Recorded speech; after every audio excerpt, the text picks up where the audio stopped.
دیکھیں جی، آج شوال المکرم کی 5 تاریخ ہے 1440 ہجری. ہر عید پہ کوشش ہوتی ہے کہ کچھ نہ کچھ میسج امت تک پہنچایا جائے. تازہ تازہ رمضان المبارک کا مہینہ گزرا ہے اور عبادت کی وجہ سے دل بھی پسیچے ہوتے ہیں. صحیح بات سمجھ بھی آ جاتی ہے. باتیں کرنے کو تو بہت زیادہ ہیں، لیکن ایک کریٹیکل بات جو آج صبح میرے ذہن میں آئی وہی آپ کے ساتھ شیئر کر لیتا ہوں. قرآن حکیم میں ایک آیت ہے، سورہ الاعراف کی آیت نمبر 179. یہ قرآن حکیم میں چند سخت ترین آیات میں سے ہے اور اس میں اللہ تعالیٰ کی طرف سے ایک بہت بڑا یونیورسل ٹروتھ اور بڑی ہی ایک ڈینجرس خبر انسانیت تک پہنچائی گئی ہے. اعوذ باللہ من الشیطان الرجیم، بسم اللہ الرحمن الرحیم. وَلَقَدْ ذَرَأْنَا لِجَهَنَّمَ كَثِيرًا مِنَ الْجِنِّ وَالْإِنسِ. استغفر اللہ. اور بے شک جنوں اور انسانوں کی اکثریت ہم نے پیدا ہی دوزخ کے لیے کی ہے. اللہم اجرنا من النار، آمین. لیکن یہ اللہ نے کوئی ظلم نہیں کیا، بلکہ اللہ تبارک و تعالیٰ نے اس کی ریزن بھی بتائی ہے. یہ اللہ کا ایکسپرٹ اوپینین ہے کہ یہ جو انسانیت اور جنات یہاں پہ آباد ہوئے ہیں، ان میں سے الٹیمیٹلی اکثریت دوزخ میں ہی جائے گی. بڑے کم لوگ ہوں گے جو جنت میں جانے میں کامیاب ہوں گے. جو سورۃ العصر میں بھی آیا والعصر ان الانسان لفی خسر. زمانہ گواہ ہے اس بات پہ کہ ساری انسانیت گھاٹے میں ہے، سوائے ان لوگوں کے جو ایمان لے آئے، نیک اعمال کیے اور نیکی کی تلقین کرتے رہے اور صبر کی تلقین کرتے رہے. اس کے علاوہ پوری کی پوری انسانیت گھاٹے میں. اور دیکھ لیں زمانہ گواہ ہے کہ حضرت نوح علیہ السلام کے مخالفین تباہ و برباد کر دیے گئے، صرف 78 لوگ جو ہیں وہ کامیاب ہوئے. بے شک. حضرت لوط علیہ السلام کی 2 بیٹیاں ان کے ساتھ بچائی گئیں، ان کی اپنی بیوی بھی اور پوری قوم تباہ کر دی گئی. پوری انسانیت گھاٹے میں چلتی آ رہی، سوائے ان لوگوں کے کہ جو ایمان لے آئیں گے، نیک اعمال اختیار کریں گے اور حق بات کی تلقین کریں گے اور صبر کی. یہاں پہ سورہ الاعراف کی آیت نمبر 179 میں ہے کہ بے شک جنوں اور انسانوں کی اکثریت پیدا ہی دوزخ کے لیے ہوئی ہے. وَلِعَوْذُ بِاللَّهِ تَعَالَى. لَهُمْ قُلُوبٌ لَا يَفْقَهُونَ بِهَا. ان کو ہم نے دل دیے تھے، عقل دی تھی، لیکن وہ اس سے سوچتے ہی نہیں ہیں. وَلَهُمْ أَعْيُنٌ لَا يُبْصِرُونَ بِهَا. ان کو ہم نے آنکھیں دی تھیں لیکن آنکھوں سے دیکھنے کا سا دیکھنا نہیں دیکھتے، عبرت نہیں پکڑتے. وَلَهُمْ آذَانٌ لَا يَسْمَعُونَ بِهَا. اور ان کو ہم نے کان دیے تھے لیکن سننے والا سننا سنتے ہی نہیں ہے. أُولَٰئِكَ كَالْأَنْعَامِ بَلْ هُمْ أَضَلُّ.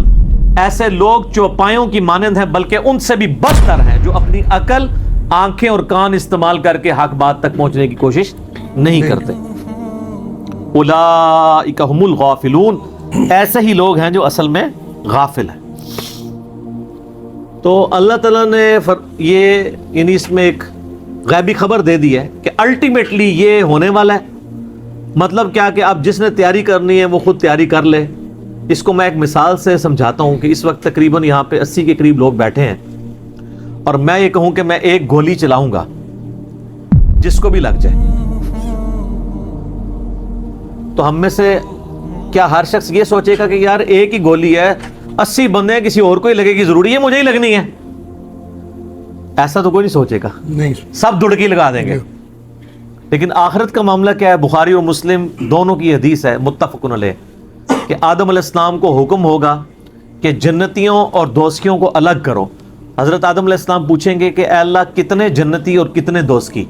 تو اللہ تعالیٰ فرمائے گا ہر 1000 میں 999 دوزخی اور صرف 1 جنتی. اللہ اکبر. تو یہاں اگر 1000 بندہ اور میں کہوں ایک گولی چلے گی، ہر بندہ بھاگنے کی کوشش کرے گا. لیکن آخرت کے بارے میں یہ حال ہے کہ ہر ایک بندہ یہ امید لگایا ہوا ہے کہ وہ جو ایک بچے گا نا وہ میں ہوں گا. اور ادھر 1000 بندے کے اوپر ایک گولی چلائی جائے تو 1000 کا 1000 سوچے گا جو ایک پھٹکے گا وہ میں ہوں گا. بالکل 180 ڈگری سوچ ہے. یا اس کو یوں سمجھے کہ میں کہوں کہ ایک گولی چلاؤں گا 999 بچ جائیں گے، ایک کوئی لگے گی. کوئی نہیں کہے گا یار 999 بچنے ہیں تو چلو ایک میں بھی ان میں بچنے والوں میں ہوں گا، کہے گا نا کدھر میں ہی نہ پھنس جاؤں. اور آخرت میں تو معاملہ بالکل الٹ ہے. بہت کریٹیکل ایشو ہے. انسان کو اپنی آخرت کی فکر کرنی چاہیے، اللہ کو سیریس لینا چاہیے. جو لوگ دنیا میں اللہ کو سیریس لیتے ہیں وہی اپنی اصلاح کر لیتے ہیں، ورنہ اللہ تو بے پرواہ ہے. یقین کریں، پوری کی پوری انسانیت دوزخ میں چلی جائے اللہ کو کوئی پرواہ نہیں ہے، پوری کی پوری انسانیت جنت میں چلی جائے اللہ کو کوئی پرواہ نہیں ہے. بے شک. اور یہ جو اکثر لوگ مثالیں دیتے ہیں کہ جی دیکھیں کوئی ماں اپنے بچے کو کیسے دوزخ میں پھینک سکتی ہے، تو اللہ تعالیٰ تو ماں سے بھی بڑھ کے محبت کرتا ہے، وہ کیسے پھینکے گا؟ بھائی اس لیے پھینکے گا کہ اللہ تعالیٰ کے وہ احساسات نہیں ہیں جو ایک ماں کے ہوتے ہیں. ماں تو اپنی نفسانی خواہش یا محبت کی وجہ سے مغلوب ہو جاتی ہے، لیکن اللہ مغلوب نہیں ہوتا. اللہ تعالیٰ کیا فرعون سے اس کی ماں سے بڑھ کے محبت کرتا ہے جو اس کا باغی ہے؟ یہ محبت تو ان لوگوں کے لیے جو اس کے تابع فرمان ہو. جو اللہ کے دشمن ہیں ان کے بارے میں تو اللہ تعالیٰ فرماتا ہے انا من المجرمین منتقمون، ہم مجرموں سے انتقام لے کے چھوڑیں گے. ان کے لیے یہ معاملہ نہیں ہے. ہمیں تو یہ بتایا گیا ہے کہ اللہ تعالیٰ ایک بوڑھی نانی اماں ہے جس نے یہ ایک نعوذ باللہ ایک سسٹم چلایا ہوا ہے، اینڈ پہ سب کچھ چھوڑ دے گا. نہ، اگر یہ بات ہوتی تو انبیاء کرام علیہ السلام کی تعلیمات اس طرح کی نہ ہوتی کہ لوگ جو ہے وہ کیجول زندگی گزارنا شروع کرتے ہیں. بڑی سٹرکٹ تعلیمات ہیں. جامعہ ترمذی میں حدیث ہے کہ سیدنا عثمان غنی رضی اللہ تعالیٰ عنہ علیہ السلام کے بارے میں آتا ہے کہ وہ جب کبھی قبرستان جاتے تو اتنا روتے کہ ان کی داڑھی آنسوؤں سے تر ہو جاتی. تو اصحاب پوچھتے کہ آپ کے سامنے جب جہنم کا ذکر ہوتا ہے آپ پہ اتنی خشیت طاری نہیں ہوتی، لیکن قبرستان میں قبر کے سامنے یہ معاملات آپ کے ساتھ کیوں ہوتے ہیں؟ تو انہوں نے کہا کہ میں نے نبی علیہ السلام سے خود سنا تھا کہ قبر آخرت کی منزلوں میں سے پہلی منزل ہے، جس کی یہ منزل پھنس گئی اس کی اگلی منازل مشکل ہو جائیں گی، اور جس کی یہ منزل آسان ہوئی اس کی اگلی منازل آسان ہوتی چلی جائے گی. یہ وہ شخص کہہ رہا ہے جسے 3 دفعہ جنت کی بشارت ملی ہوئی ہے. ہمارے پاس کوئی جنت کا ٹکٹ نہیں ہے اور ہماری بے پرواہی اپنے عروج کے اوپر ہے. اسی کو پنجابی میں کہا جاتا ہے نا، عقل نہ ہوئے تے موجیں ہی موجاں، عقل ہوئے تے سوچیں ہی سوچاں. جسے عقل نہیں ہوگی وہ موجیں مارے گا کیونکہ اسے پتہ نہیں ہے نا، لیکن جسے عقل ہوگی وہ سوچے گا کہ یار یہ معاملہ تو بڑا خطرناک ہونے والا ہے. صحیح بخاری میں حدیث ہے، نبی علیہ السلام نے فرمایا آپ ایک جگہ سے گزرے، کچھ اصحاب آپس میں یعنی ہنسی مذاق کرتے ہوئے ہنس رہے تھے، تو آپ کھڑے ہو گئے. آپ نے فرمایا جو کچھ میں جانتا ہوں نا اگر تم جان لیتے تو بہت کم ہنستے، زیادہ رویا کرتے. بہت سیریس کیس ہونے والا. صحیح مسلم میں حدیث ہے، آپ علیہ السلام فرمایا میں نے ارادہ کیا کہ میں اللہ سے دعا کروں کہ تمہیں عذاب قبر سنوا دے. دکھانے والی تو کہانی ختم سر، سنوا دے. لیکن مجھے ڈر ہوا کہ اگر تم نے عذاب قبر سن لیا تم اپنے مردوں کو دفنا نہیں چھوڑ دو گے، ایسی خشیت تم پہ طاری ہو جائے گی. لیکن یہ اللہ تعالیٰ نے سب کچھ پردے میں رکھا ہوا ہے سر. صحیح بخاری میں حدیث ہے کہ میت جو ہے وہ چارپائی پہ کلام کرتی ہے. نیک میت کہتی ہے مجھے جلدی جلدی میری جگہ کی طرف لے چلو، اور جو بری میت ہے وہ چیخو پکار کرتی ہے کہ مجھے کہاں لے کر جا رہے ہو.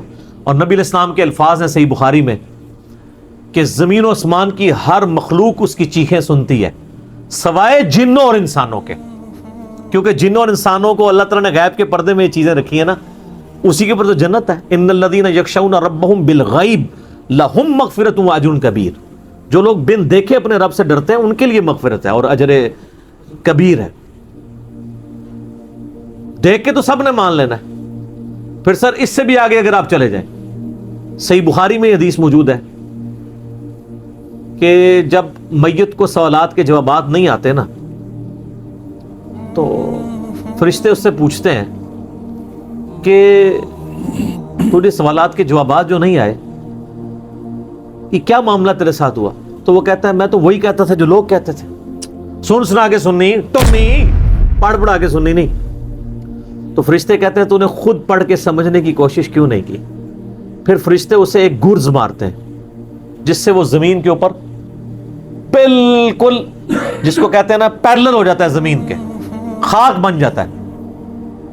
اور اس کی جو گرز کی اگینسٹ اس کی چیخو پکار ہے اس کو جن و انس کے علاوہ تمام مخلوقات سنتی ہے. اگر یہ سن لیں تو ظاہر ہے یہ تو پھر انسان کے بچے نہ بن جائیں. یہ اللہ نے پردہ رکھا ہے، ورنہ تو آپ بڑے بڑے بزرگوں کو دفنا کے نکل رہے ہو نا، ان کے پردے جو ہے نا وہ جنازہ یعنی اس قبرستان کے گیٹ تک پہنچتے بھی ساری بزرگی کھل گئی ہو، دڑل کی بات پیچھے سے آ جائے، لوگ ویسے بزرگی کا دعویٰ بھی پھر چھوڑ دیں گے، وہ ڈرتے رہیں گے نا. تو یہ اللہ نے پردے رکھے ہوئے. تو اس عید کے اوپر میں یہی پیغام دوں گا کہ اللہ کو سیریس لیں، اور سیریس لینے کا پھر مقصد یہ ہے کہ یہاں پہ ہمارے سب کانٹیننٹ میں کیا ہوتا ہے، یہاں پہ وہ پی کے والا ہی کام چل رہا ہے، دکھلاوا ہی سارا کے سارا چل رہا ہے. سب کانٹیننٹ میں انڈیا، پاکستان، بنگلہ دیش، افغانستان کے اندر یہ ہے کہ اگر کوئی شخص خدا کی طرف راستہ بھی اختیار کرتا ہے نا، تو زیادہ زیادہ کیا کرتا ہے وہ، کہ وہ کسی کی ماں مر گئی، کسی کا جوان بیٹا مر گیا، کسی کو کوئی بیماری آئی، وہ اللہ کی طرف لگتا ہے تو پہلے کیا کرتا ہے، داڑھی رکھ لیتا ہے، تسبیح پکڑ لیتا ہے، مسجد کی طرف آنا شروع کر دیتا ہے، اور اس مسجد کی طرف جو اس کے محلے کی مسجد ہوتی ہے، وہ ایک پریکٹسنگ مسلمان نہیں بنتا، وہ ایک پریکٹسنگ بریلوی یا پریکٹسنگ دیوبندی یا پریکٹسنگ اہل حدیث اور شیعہ بن جاتا ہے. اگر اس کے محلے کی مسجد بریلویوں کی ہوتی ہے تو وہ ایک پریکٹسنگ بریلوی بن کے سامنے آ جاتا ہے. ہونا ہی چاہیے کہ اب تم خدا کی طرف راستہ اختیار ہی کیا تو سب سے پہلے علم حاصل کرو. انما یخشی اللہ من عبادہ العلماء، اللہ کی خشیت تو اہل علم کو ہے. علم نہیں حاصل کرتے، جو جدھر لگے نا اسی طرف چل پڑتا ہے.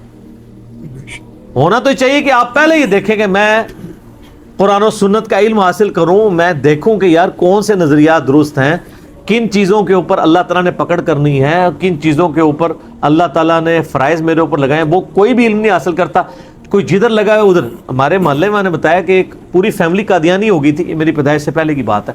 صرف ان کے گھر اولاد نہیں ہوتی تھی، بچی پیدا ہوئی، وہ والد پہلی دفعہ گیا مسجد میں، وہ قادیانیوں کی عبادت گاہ تھی، وہ قادیانی ہو گیا، پوری نسل ان کی قادیانی ہے. یہ ہماری ٹوٹل تحقیقات ہے کہ ہمارے سب کانٹیننٹ کے معاشرے میں لوگ پریکٹسنگ اپنے فرقوں کے بنتے ہیں، علم حاصل نہیں کرتے. یہی وجہ ہے کہ پوری زندگی کبھی یہ نوبت ہی نہیں آتی کہ میں دیکھوں. حالانکہ دنیاوی معاملات کے اندر سب سے پہلے لوگ، کسی نے مکان بھی بنانا ہے نا، وہ کئی ٹھیکیداروں سے مشورہ کرتا ہے، کئی مٹیریل والوں کو ملتا ہے. کہ کیا ہوتا ہے کہ وہ صبح مکان شروع کرا دیتا ہے، پوری فیزیبلٹی بناتا ہے، پوری پلاننگ کرتا ہے. لیکن ایک دین کے اوپر چلنا ہے جس کے لیے کوئی پلاننگ نہیں، کوئی فیزیبلٹی نہیں، جو جدھر لگے وہ لگ جاتا ہے. اس وجہ سے پوری زندگی لوگ نماز پڑھتے رہتے ہیں، ان کو یہ نہیں پتہ چلتا کہ نماز کا سنت طریقہ کیا ہے، اس کے اندر کیا کچھ پڑھنا ہے، اس کے کیا مسائل ہیں. کتنے شادی شدہ لوگ ملتے ہیں، بچے بھی جوان ہو چکے ہیں، ان کو غسل کا طریقہ ہی نہیں آتا ہوتا. تو علم بنیادی چیز ہے، اس کے اوپر بنیاد رکھیں، اس کے بعد جو ہے وہ آخرت کی طرف آپ کی رہنمائی ہوگی. لیکن علم کے بغیر کچھ بھی نہیں ہوگا. اس لیے میں یعنی اس عید کے موقع پر ریکویسٹ کروں گا، جہاں تک بھی ہماری بات پہنچتی ہے، کہ یہ سچائی کا پیغام سب سے پہلے اپنے اوپر لاگو کریں، پھر جاگو اور جگاؤ کی مہم شروع کریں. انسانیت کو بتائیں کہ کتنی بڑی مشکل میں وہ پھنسنے والے ہیں، کتنا بڑا معاملہ ان کے ساتھ ہونے والا ہے.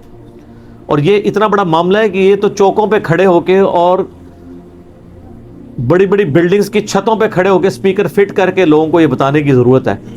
وَلَقَدْ ذَرَأْنَا لِجَهَنَّمَ كَثِيرًا مِنَ الْجِنِّ وَالْإِنسِ، بے شک جنوں اور انسانوں کی اکثریت دوزخ کے لیے پیدا ہوئی ہے، تو بچ جاؤ.